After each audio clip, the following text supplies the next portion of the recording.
আসসালামু আলাইকুম, বিসমিল্লাহির রহমানির রহিম। সুপ্রিয় শিক্ষার্থীবৃন্দ, তোমাদের অষ্টম শ্রেণীতে পড়ো। আজকে আমরা আলোচনা করব সূরা আন-নাসর সম্পর্কে। সূরা আন-নাসর পবিত্র কোরআনের একটি সূরা। এটি মক্কার বিজয় হজের সময় অবতীর্ণ হয়েছিল, কিন্তু যে সমস্ত সূরা হিজরতের পূর্বে অবতীর্ণ হয়েছে সেগুলো স্থান নির্বিশেষে মাদানী সূরা। এজন্য সূরাও মাদানী সূরা। এর আয়াত সংখ্যা ৩। এই সূরা নাসর পবিত্র কোরআনের ১১০তম সূরা।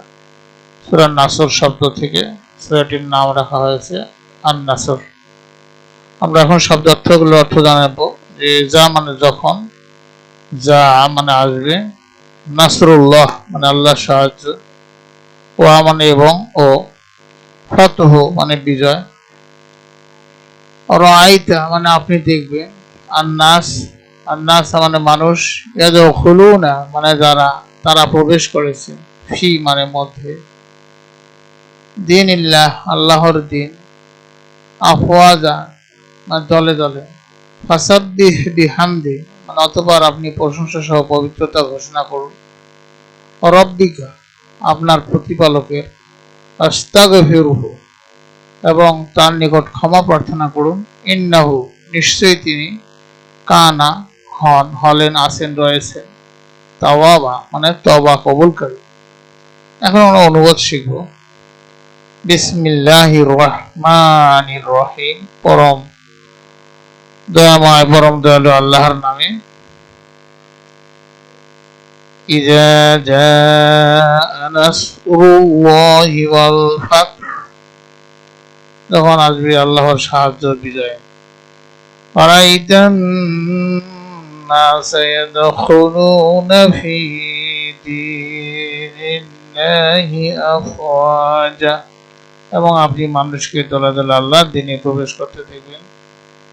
ফাসাব্বিহ বিহামদি রাব্বিকা ওয়াস্তাগফিরহু ইন্নাহু কানা তাওয়াবা,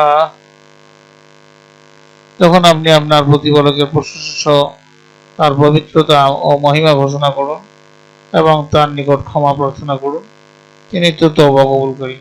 এখন ব্যাখ্যা আছে।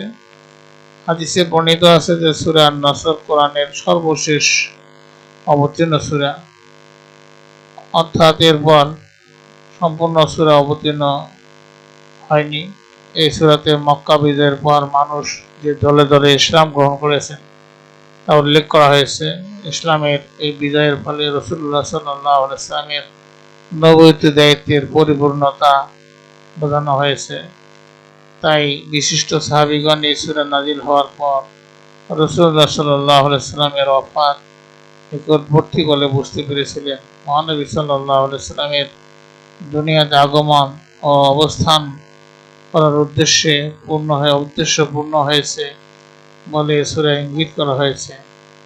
এই সূরা দ্বারা আরো বোঝানো হয়েছে যে কোনো ব্যাপারে যখন আল্লাহ তাআলা বা আল্লাহ সাহায্য করেন তখন অনেক অসাধ্য কাজও সম্পন্ন করা সম্ভব হয়। যখন আল্লাহর প্রশংসা করা আবশ্যক। এই সূরার শিক্ষা হলো নিম্নরূপ। আমাদের যাবতীয় কাজে আল্লাহর সাহায্য প্রয়োজন। আল্লাহর সাহায্য ছাড়া সফলতা লাভ করা যায় না। কোনো কাজে সফলতা আসলে আল্লাহর প্রশংসা ও পবিত্রতা ঘোষণা করা উচিত। যাবতীয় ত্রুটি, অপরাধ ও পাপ কাজের জন্য তার নিকট ক্ষমা প্রার্থনা করা উচিত। অতএব সকল সওয়াবের কাজ করতে ও পাপ কাজ থেকে বাঁচতে আমরা আল্লাহর সাহায্য চাইব। যখন আমাদের সফলতা আসবে তখন আমরা আল্লাহর প্রশংসা করব। আর যদি কোনো ত্রুটি হয়ে যায় এজন্য ক্ষমা প্রার্থনা করব। প্রিয় শিক্ষার্থীবৃন্দ, তোমাদের কাজ হলো সূরা আন-নাসরের 4টি শিক্ষা খাতায় লিখে শিক্ষককে দেখাবে। আমরা নেক্সট ক্লাসে অর্থাৎ পরবর্তী ক্লাসে আয়াতুল কুরসি সম্পর্কে জানব। তোমাদের সার্বিক মঙ্গল কামনা করে সেখানে বিদায় নিচ্ছি। খোদা হাফেজ।